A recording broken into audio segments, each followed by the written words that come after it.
A stack of mortars lie ready to fire. This was a position used by so-called Islamic State in a family garden in Mosul. It's 5 mil. James Bevan and his team from the group Conflict Armament Research carefully document the weapons, now made safe, to establish their origin. Okay. And they are 120mm mortar bombs. A few hundred yards away is a factory where steel was melted to make mortar cases. How big is this on a scale of what you've seen? I'd say this is the biggest one. These mortars were made locally by IS, but for investigators the real prize is evidence of material shipped into the country. In here we have machined point detonating fuses.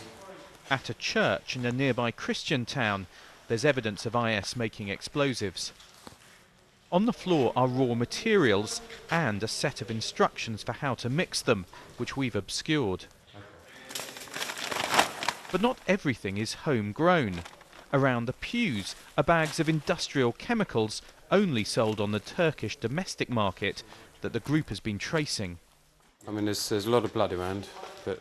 We enter a house recently occupied by IS fighters. In the front room are suicide vests. So these are anti-personnel rockets. And in the back rooms, the team find what they're really after. Right, this one. Boxes that once stored ammunition. You opened it? With markings they can trace. Okay. All right, this is Eastern European. I need you to like them.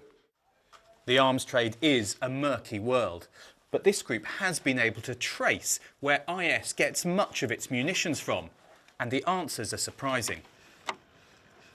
The team has carried out painstaking research, cataloguing serial numbers and tracing the routes. They've found crates of ammunition and rockets manufactured in factories in Eastern Europe. These were bought by the governments of the US and Saudi Arabia. They were supposed to be shipped through Turkey to rebel groups the US and Saudi Arabia supports in Syria. But instead, sometimes as quick as 2 months from manufacture, these fell into the hands of IS and are now being used to kill US-backed Iraqi forces. So how did that happen? Once you move weapons and ammunition from the control of a national government and supply weapons to non-state actors, particularly in a conflict like Syria, where there are so many groups that are interlinked and crossed allegiances, it becomes very, very difficult to maintain control of those weapons. Is there anything you can do to stop that, though? Well, you can stop supplying those groups with weapons, I think, is the simplest explanation. Weapons and the evidence of the destruction they leave lies everywhere. So-called Islamic State has had no problem arming itself, and in the chaos of the region, that may have been thanks to weapons supplied by those trying to defeat it. Gordon Carrera, BBC News, on the outskirts of Mosul.